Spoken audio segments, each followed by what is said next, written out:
Hello everyone. Now again I am back with the new topic of your chapter, that is improvement in food resources.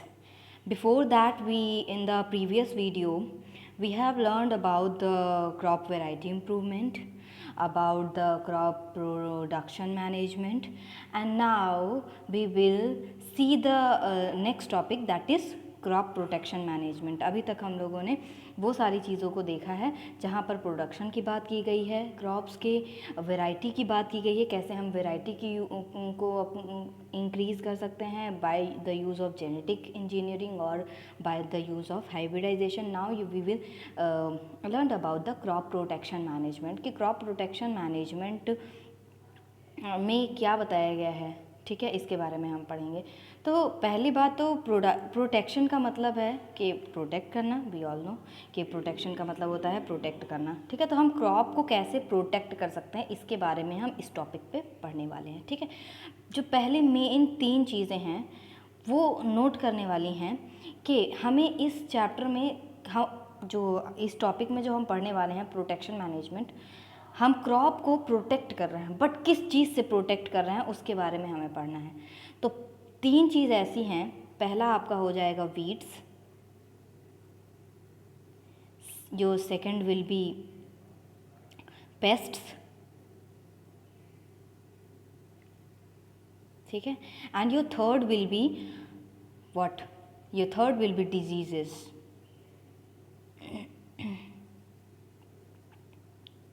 ठीक है, हमें अपने crop को इन तीनों चीज़ से बचाना है। ठीक है, अब कैसे, what is weed? First of all we have to learn कि व्हाट इज़ वीड। तो वीड क्या होते हैं? They are unwanted plants. Unwanted plants का मतलब है कि ऐसे प्लांट्स जस्ट लाइक के ग्रास, ऐसे प्लांट्स जो हमें चाहिए नहीं। ठीक है, हमारे फील्ड में उन प्लांट्स की हमें बिल्कुल भी ज़रूरत नहीं है, but they grow by their own, वो अपने खुद से ही वो ग्रो कर जाते हैं। ठीक है, तो they are called as unwanted plants, इनको हम वीड्स बोलते हैं। तो उन अनवांटेड प्लांट्स को हम लोग ज़ैंथियम और पेरेंथियन नाम से जानते हैं। ठीक है, पेरेंथियन नाम से जानते हैं।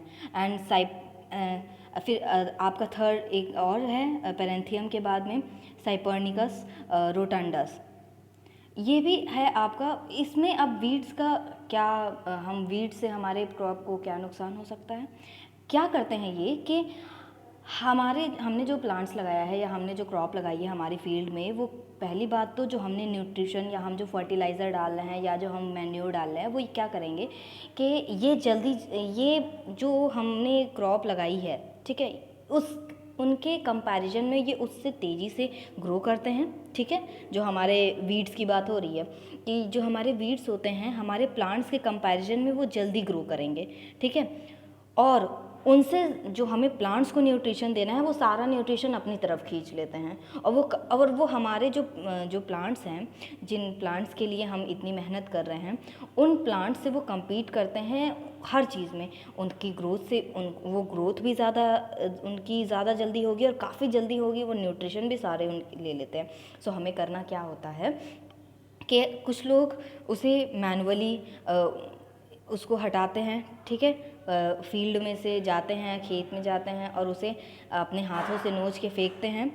अदरवाइज़ नहीं तो कुछ लोग क्या करते हैं कि 2,4-D टाइप के हर्बिसाइड्स यूज़ करके उसको हटा देते हैं। ठीक है, तो ये भी एक प्रोसेस है कि आप कुछ हर्बिसाइड्स लेकर के उसे हटा दीजिए, अनवांटेड प्लांट्स को, वीड्स को। ये भी एक तरीका है। और आप ये भी कर सकते हैं कि मैनुअली भी निकाल सकते हैं, लेकिन अगर बहुत बड़े पैमाने पे है, बहुत बड़ी जगह पे है, तो it will not be possible for us कि हम लोग हाथ से उसको निकालें, हाथ से पूरा उखाड़ करके वो सारे वीड्स को हटाएं। ठीक है, तो फिर नाउ नेक्स्ट इज़ पेस्ट। ठीक है, पेस्ट की बात करते हैं अब। तो पेस्ट अगर हमारे क्रॉप्स में लग जाते हैं तो ये हमारे प्रोडक्शन को रिड्यूस करते हैं, हमारे क्रॉप की प्रोडक्शन को ये रिड्यूस करेंगे। अब ये कैसे रिड्यूस करेंगे, क्योंकि अगर ये हमारे क्रॉप्स में लग गए हैं, पेस्ट लग गए हैं, तो वो फिर हम फ्रूट्स खा लेंगे या हमारी फसल को ख़राब कर देंगे, लीव्स में लग जाएंगे या स्टेम्स, रूट्स, सारी चीज़ें वो ख़राब कर सकते हैं, ठीक है, हर जगह पे जा कर के। और वो जब उसको नुकसान पहुंचाएंगे तो हमें उनको फेंकना पड़ेगा, हटाना पड़ेगा, या उस फ्रूट को पूरा फेंकना पड़ेगा। तो इसकी वजह से भी हमारा जो हम लोग जो चाहते हैं हमारी यील्डिंग बढ़े, ठीक है, तो वो जो यील्डिंग है वो रिड्यूस हो जाती है, ठीक है। तो हम जितना हमें चाहिए, जो हमारे फील्ड से जो हमने क्रॉप्स लगाई, जितना हमें चाहिए वो हमें उतना मिल नहीं पाता है हमारे क्रॉप से, ठीक है, मेन चीज़। फिर इसके बाद हम डिजीज़ेस की अगर हम बात करते हैं तो डिजीज़ेस में फंगी भी लग सकती है, ठीक है, और आपके बैक्टीरियाज भी लग सकते हैं हमारे क्रॉप्स में, और वायरसेस भी लग सकते हैं, ठीक है। तो हम इन सब चीज़ को, और ये क्या करते हैं कि ट्रांसमिट भी होते जाते हैं सॉइल से, वाटर से, एयर से। तो हम इनको कैसे हटा सकते हैं? We can use herbicide also, ठीक है, हर्बिसाइड यूज़ कर सकते हैं हम, ठीक है। पेस्टिसाइड यूज़ कर सकते हैं हम पेस्ट को मारने के लिए, पेस्टिसाइड यूज़ कर सकते हैं, फंगीसाइड यूज़ कर सकते हैं, ठीक है। हम इन सारी चीज़ों को यूज़ करके हम इंसेक्टिसाइड यूज़ कर सकते हैं इंसेक्ट्स को मारने के लिए। तो इन सारी चीज़ों का हम यूज़ करके हम हमारी जो क्रॉप्स है उनको हम बचा सकते हैं, ठीक है। ये सारे बहुत सारे केमिकल्स भी हैं, उनका हम यूज़ करेंगे। इन सारी चीज़ों में कुछ केमिकल्स भी होते हैं, लेकिन इनको हम बहुत ज़्यादा अमाउंट में भी नहीं डाल सकते हैं, बिकॉज अगर इनका ज़्यादा एक्सेसिव यूज़ हो जाएगा हमारे फील्ड में तो हमारे प्लांट्स जो हैं वो पॉइजनस हो जाएंगे, और फिर अगर हम उन्हें खाएंगे तो वो हमारी बॉडी में जाएंगे और वो हमें भी नुकसान पहुँचाएंगे, ठीक है। फिर इसके बाद में है हम वीड्स को कंट्रोल ऐसे भी कर सकते हैं कि अगर हम इंटरक्रॉपिंग का यूज़ कर लें, ठीक है। इंटरक्रॉपिंग के बारे में मैंने अपनी पिछली वीडियो में बताया हुआ है कि मान लीजिए ये फील्ड है, ठीक है, हाँ, यहाँ पर बहुत अच्छा एग्जांपल दिया है। ये इंटरक्रॉपिंग का ये एक लैंड है, लेकिन इसमें क्या होता है, ये ऐसे फील्ड डिवाइडेड होती है पूरी। अब यहाँ पर ये पूरी मेड़ बनी हुई है, जिसे हम लोग कहते हैं कि आप कह सकते हैं कि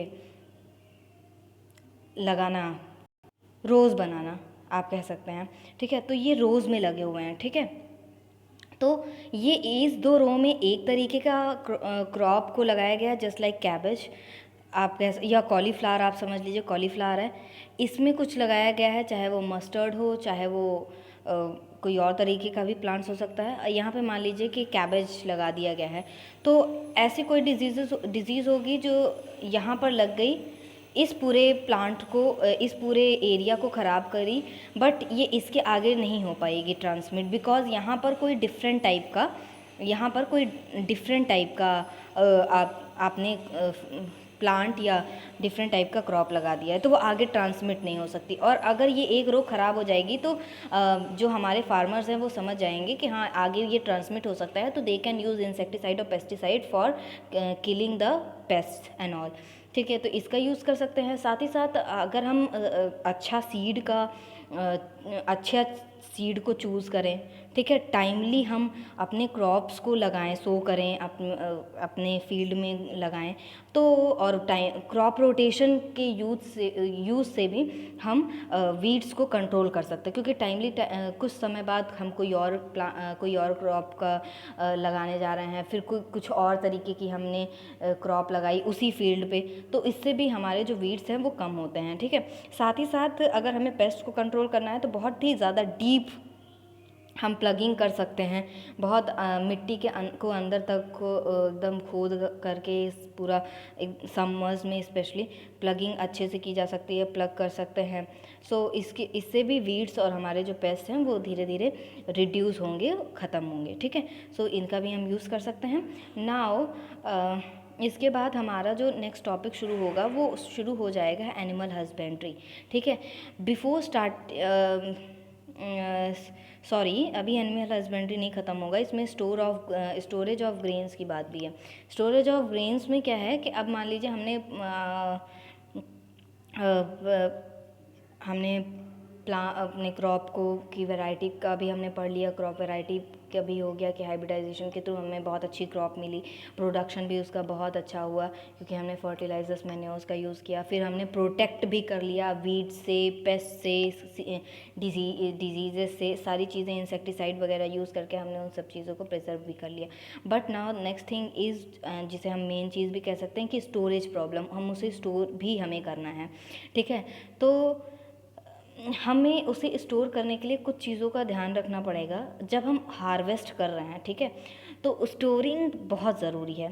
तो स्टोरिंग में हम क्या कर सकते हैं कि जहाँ पर भी हम रख रहे हों, ठीक है, जहाँ पर भी हम रख रहे हों वहाँ पर इंसेक्ट्स ना हों, ठीक है। पहली बात तो हमारी जो हमने क्रॉप लगाई थी उस क्रॉप को साफ़ सफाई उसकी करना, उनमें से जो अनवांटेड चीज़ है उसको निकालना, ठीक है। फिर उसको धूप में सुखाना, क्लीन करना, उसे धुलना, धूप में सुखाना, फिर उसके बाद उसकी क्लीनिंग करने के बाद फिर जहाँ पर उसे हमें स्टोर करके रखना है, ठीक है, जहाँ पर भी उसे हमें स्टोर करके रखना है वहाँ का एरिया मॉइस्ट नहीं होना चाहिए, ठीक है। वहाँ पे फ्यूमिगेशन प्रोसेस करवाना। फ्यूमिगेशन प्रोसेस का मतलब होता है कि जहाँ पर उस फ्यूमिगेशन प्रोसेस में पेस्ट्स को किल किया जाता है, तो पहले वो प्रोसेस कराने के बाद हम उसको रखें, जहाँ पर भी रखें वहाँ पर चूहे वगैरह ना जाते हों, ठीक है। तो ये भी हम कर सकते हैं, ठीक है। तो हमें इन्हें एबायोटिक और बायोटिक दोनों चीज़ों से बचाना है। बायोटिक कैसे कि इंसेक्ट्स नहीं लग पाएँ, फंगी नहीं लग पाए, इन सब चीज़ से हमें बचाना है, बैक्टीरियाज ना लग पाए, इन सब चीज़ से बचाना है। एबायोटिक में हो जाएगा कि हमें मॉइस्चर, टेम्परेचर, इनअप्रोप्रिएट टेम्परेचर में उसे नहीं रखना है, मतलब मॉइस्चर ना हो वहाँ उस जगह पे जहाँ पर हम अपने ग्रेन को या हम अपने क्रॉप को या हम अपने ग्रेन को स्टोर करके जहाँ पे भी रख रहे हैं वहाँ पर बिल्कुल भी टेम्परेचर का इफेक्ट नहीं पड़ना चाहिए, ठीक है। टेम्परेचर अप्रोप्रिएट फॉर्म में होना चाहिए, क्योंकि अगर वो इन सब चीज़ का इफेक्ट पड़ेगा तो फिर बेशक है कि जो हमने इतनी मेहनत के बाद एक क्रॉप अच्छी एक फसल निकाली है वो ख़राब हो जाएगी। फिर इससे जो लोग मार्केटिंग पर्पस के लिए यूज़ करते हैं वो फिर मार्केटिंग पर्पस के लिए फिर सही नहीं रहेगा, आपको फिर कम, जो लोग मार्केटिंग के लिए यूज़ करते हैं फिर उनका लॉस होगा, ठीक है। तो ये सब चीज़ हम कर सकते हैं कि हम फ्यूमिगेशन करें before storing of our grains and all. Fumigation process से हम पेस्ट को किल कर सकते हैं। तो ये सारी कुछ चीज़ें हैं, इनका अगर हम यूज़ करें तो हम अपने ग्रेन्स को अपने फ्यूचर यूज़ के लिए रख सकते हैं और अच्छी मार्केटिंग भी कर सकते हैं। अब इसके बाद हमारा नेक्स्ट टॉपिक शुरू होगा, that will be animal husbandry, ठीक है। Now this topic we will see in the next video. Thank you.